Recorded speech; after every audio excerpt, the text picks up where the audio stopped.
শাশুড়ির রেসিপিতে শাশুড়ির ছেলের হাতের কোন খাবারটা অনেক বেশি মজা করে খেয়েছি, তো সেটাই আজকের ব্লগে আপনাদের সঙ্গে শেয়ার করব।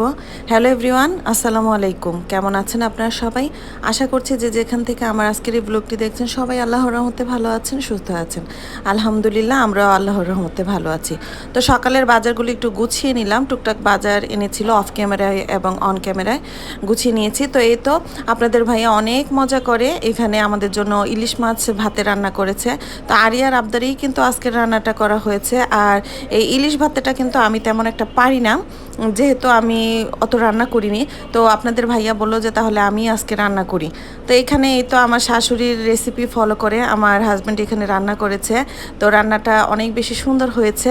তো এখানে ইলিশ মাছগুলো যে ভাপে দিয়েছিল, মানে খিচুড়ির ভিতরে, সেই মাছগুলোকে তুলে নিচ্ছে।